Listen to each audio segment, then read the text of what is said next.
नहीं रहा है, शरीर आ रहा है और हम शरीर को गुरु मान के बैठ गए हैं।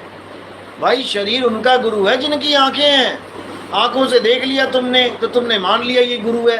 अंधा किसको गुरु माने? अंधा तो केवल शब्द सुन सकता है जो गुरु बोल रहा है, तो अंधे के लिए तो ये शब्द गुरु हुआ। जैसे कोई अंधा जा रहा है लाठी लेके, आगे बहुत बड़ा गड्ढा है और किसी ने बोला भाई रुक जा, दाएं से निकल। अब उसका गुरु यानी रास्ता दिखाने वाला कौन है? जिसको उसने देखा तक नहीं। वो अंधा देख नहीं सकता उस आदमी को, लेकिन वो उसका उस वक्त गुरु कहलाया। क्यों? उसने उसको ज्ञान दिया। अब ज्ञान किससे मिला? शब्द से मिला। वो बोला तो उसने सुना, तो फिर उस वक्त उसका गुरु कौन है? शब्द गुरु है। जैसे स्कूल में बच्चे पढ़ते हैं तो टीचर जितने भी शब्द बोलता है वो शब्द ही उन बच्चों का गुरु है, जो अंत समय में यानी एग्जामिनेशन हॉल में उन बच्चों के साथ होगा। ना कि गुरु की देही को पकड़ के बैठेगा कोई कि एग्जामिनेशन हॉल में मेरे साथ में गुरुजी बैठेंगे।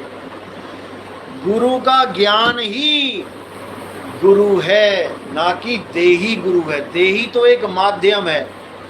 आज हमारी देही को चुन लिया मालिक ने, ये नहीं होगी तो किसी और की देही को चुन लेगा, वो नहीं होगी तो किसी और की देही को चुन लेगा। तो ऐसे अगर गुरु को मानो परमात्मा, फिर तो परमात्मा भी बदल रहे हैं। ये गद्दी आई उसकी फोटो हटाई, दूसरी गद्दी आई उसकी फोटो हटाई, 15-20 तो गुरु ही बन के बैठ गए हैं। जबकि ये सब केवल मार्गदर्शक हैं।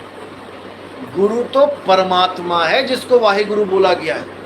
इसलिए साहिब ने घोर खंडन किया इन शरीरों का।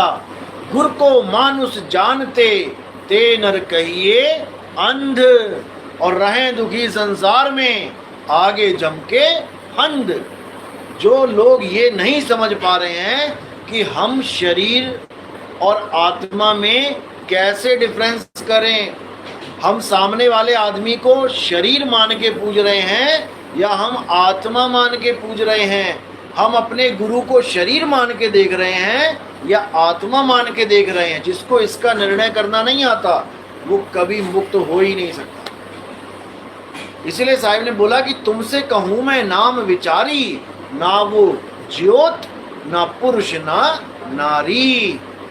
अगर कोई भी ऐसा गुरु मिलता है जो तुम्हें ज्योत, पुरुष और नारी इन तीनों स्वरूप का कहे कि इसमें से एक परमात्मा है यानी गुरु है, तो उसको त्याग देना चाहिए।